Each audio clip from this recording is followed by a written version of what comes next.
Multinational company में काम करता था।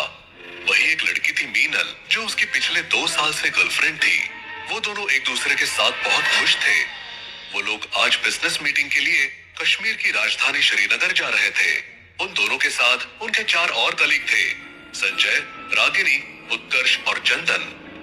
अरे ओ रोहन, मीनल से ज्यादा चिपकने की जरूरत नहीं है, ये तेरा हनीमून नहीं है। अरे मैंने तो कुछ नहीं किया। हाँ, तू कुछ कर भी नहीं सकता। सभी लोग रोहन पर हंसने लगे और मीनल भी मुस्कुरा रही थी। रोहन को ये देखकर बुरा लगा। वो लोग तो उसे हमेशा ही बुली करते थे, लेकिन मीनल के मुस्कुराहट ने उसका दिल तोड़ दिया। तभी रोहन के कान में कुछ आकर लगा और वो झिझक गया। रागिनी ने उसके कान में अपने दुपट्टे का कोना लगाया था। मत करो यार। यार मीनल, तेरा बॉयफ्रेंड तो बड़ा बोरिंग है। रास्ते में सब मस्ती करते हुए जा रहे थे। तभी अचानक उनकी गाड़ी के सामने एक टूटा हुआ पुल नजर आया। अरे यार, ये क्या मुसीबत है, अब आगे कैसे जाएंगे? अब क्या करें, हमें तो श्रीनगर पहुंचना है, उसका यही एक रास्ता है। नहीं, दूसरा रास्ता जरूर होगा। वो लोग उतरकर इधर उधर देखते हैं तो उन्हें एक बोर्ड दिखता है जिस पर लिखा होता है श्रीनगर का रास्ता।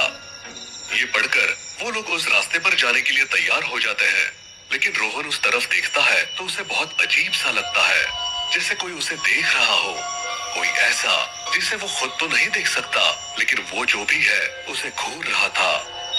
नहीं, इस रास्ते पर जाना सही नहीं है, चलो वापस चलो।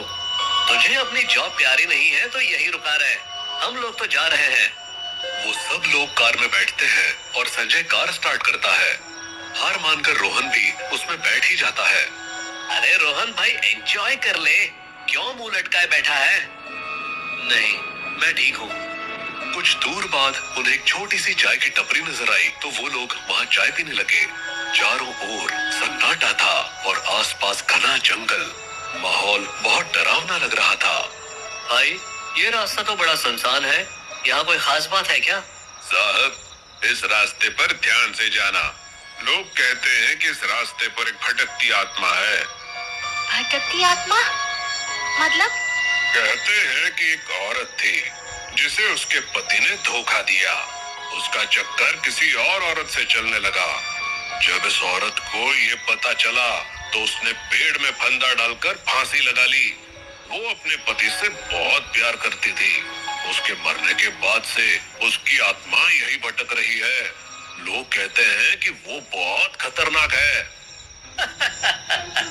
अरे भाई, इतनी ही परेशानी थी तो हमारे पास आ जाती, हम अच्छे से संभाल लेते। हाँ, सही कहा, उसके पति ने धोखा दिया तो क्या हुआ, हम तो है ना। बाकी लोग भी हंसने लगे, लेकिन रोहन ने गहरी सांस लेते हुए कहा, मुझे उसका दर्द समझ आता है। कोई धोखा दे तो कैसे लगता है ये मुझे अच्छे से पता है। रोहन की ऐसी बात सुनकर सब हंसने लगे। चाय की टपरी पर कुछ देर रुकने के बाद वो लोग फिर से अपनी गाड़ी में बैठकर आगे बढ़ गए। रास्ता अब और भी ज्यादा डरावना और पतला हो गया था। कुछ ही दूर जाने के बाद अचानक गाड़ी बंद हो गई। संजय ने गाड़ी से उतर कर देखा और कहा, अरे यार, गाड़ी तो गर्म हो गई है, इसे ठंडा करने के लिए पानी चाहिए। चंदन, जा जरा पानी लेकर आ। भाई, जंगल में पानी कहाँ से मिलेगा? कहीं तो ढूंढ, अकेले मत जाना, रोहन को साथ ले जा। चल रोहन, पानी ढूंढते हैं। दोनों जंगल की ओर चलती है, लेकिन उन्हें पता था कि इस घने और डरावने जंगल में पानी मिलना मुश्किल है। वो जैसे जैसे आगे बढ़े, चारों तरफ का माहौल और अजीब होता गया। हवा में एक ठंडक और अजीब सी गंध फैल गई थी। तभी अचानक उनके सामने वही चुड़ैल आ गई जिसके बारे में चाय वाला बता रहा था। उसकी आंखें लाल, बाल बिखरे हुए और चेहरा बेहद डरावना था। उसे देखते ही चंदन के होश उड़ गए और वो बिना एक पल गंवाए पीछे की ओर भाग निकला। पर रोहन इतनी जल्दी संभल नहीं पाया। डर के मारे उसके पैर लड़खड़ा गए और वो जमीन पर गिर पड़ा। चुड़ैल की डरावनी छाया उसके ऊपर मंडराने लगी। उधर चंदन भागता हुआ वापस गाड़ी के पास पहुंचा। रोहन को चुड़ैल ने मार दिया, रोहन को चुड़ैल ने मार दिया। सभी लोग चंदन की हालत देखकर डर गए। वो कुछ समझ पाते उससे पहले ही रोहन सही सलामत चलता हुआ उनके पास वापस आ गया। तू ठीक है? हाँ, मैं ठीक हूँ। ऐसा लगा वो चुड़ैल सिर्फ मुझे डराने आई थी। मीनल, दौड़कर रोहन के पास आई और उसे गले लगा लिया। मैं एक बार गाड़ी स्टार्ट करके देखता हूँ, शायद हो जाए। गाड़ी स्टार्ट हो गई और वो लोग तेजी से आगे बढ़ने लगे। घना जंगल चारों ओर पसरा हुआ था। गाड़ी की हेडलाइट केवल कुछ फीट तक ही रोशनी कर पा रही थी और बाकी सब अंधेरे में डूबा हुआ था। कुछ देर बाद अचानक गाड़ी के चारों तरफ धुंध छा गई। ये धुंध इतनी घनी थी कि वो लोग अपने हाथों तक को नहीं देख पा रहे थे। तभी मीनल ने अचानक कार की खिड़की के बाहर कुछ देखा। वो देखो, कोई औरत पेड़ पर लटकी हुई है। सभी ने खिड़की के बाहर देखा और सच में एक औरत का साया पेड़ से लटका हुआ दिखाई दिया। उसकी आंखें चमक रही थी और वो हवा में झूल रही थी। ये अरे ये तो वही चुड़ैल लग रही है। जल्दी गाड़ी तेजी से आगे बढ़ाओ। अरे आगे कुछ नजर ही नहीं आ रहा है, कैसे आगे बढ़ाऊं? तभी गाड़ी के अंदर अचानक ठंडक बढ़ने लगी, जैसे किसी ने वहां बर्फ डाल दी हो।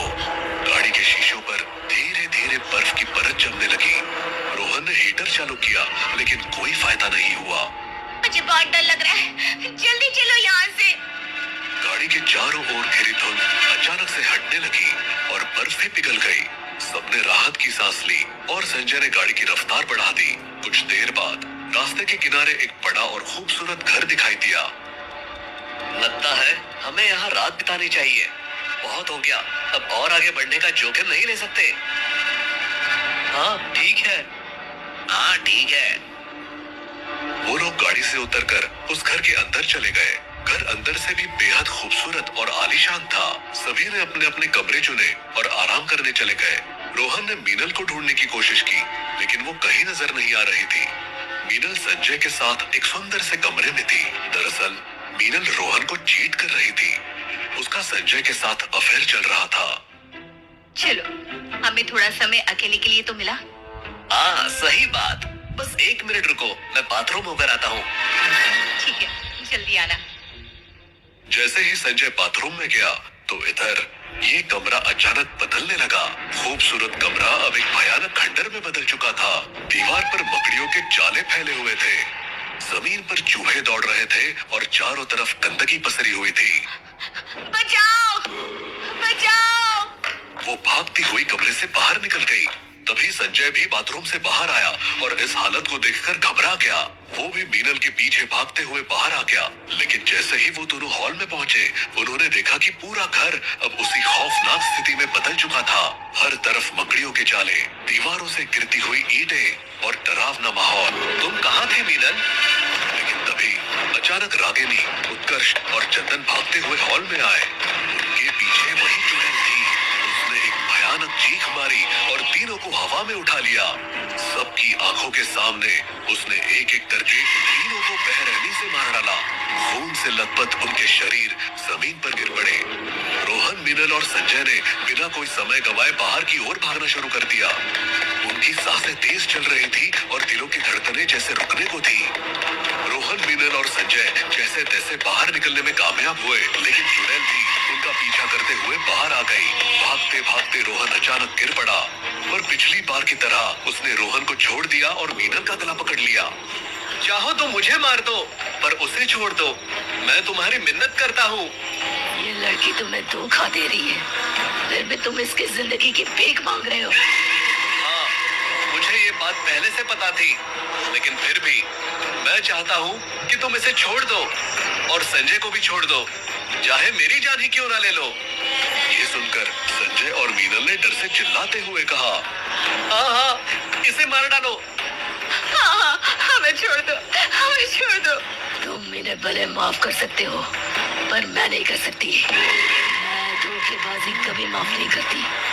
मैंने तुम्हारे बाकी साथियों को भी इसलिए मारा क्योंकि उन्हें इस धोखे के बारे में पता था, और फिर भी उन्होंने तुम्हें पहले नहीं बताया। अब ये दोनों मरेंगे। मीनल और संजय को हवा में उठा लिया और कुछ ही पलों में दोनों को बेरहमी से मार डाला। उनके शरीर बेहोशी की स्थिति में जमीन पर गिर गए। रोहन सदमे में था, पर तभी उसे चाय वाले की बात याद आई कि चुड़ैल के गले में एक मंगलसूत्र है, जिसे अगर कोई निकाल दे तो उसे मुक्ति मिल सकती है। रोहन ने हिम्मत जुटाई और चुड़ैल के पास धीरे धीरे बढ़ते हुए कहा, तुम्हारी दर्द भरी कहानी ने मेरा दिल छू लिया है। अगर तुम्हें धोखा दिया गया था तो मुझे माफ कर दो, मैं तुम्हारा दर्द समझता हूँ। चुड़ैल रोहन की तरफ घूरती रही। इसी बीच रोहन ने उसके गले में लटकते मंगलसूत्र को देखा और एक झटके से उसे खींचकर निकाल लिया। जैसे ही मंगलसूत्र निकला, चुड़ैल चीखते हुए हवा में गायब होने लगी। तुम्हारा दर्द मैं समझता हूँ, लेकिन बदले का रास्ता सही नहीं है। अब तुम मुक्त हो जाओ। चुड़ैल ने एक अंतिम नजर रोहन पर डाली और फिर हवा में खुलकर गायब हो गई। उस पल में रोहन ने एक गहरी सांस ली। उसकी आंखों में आंसू थे,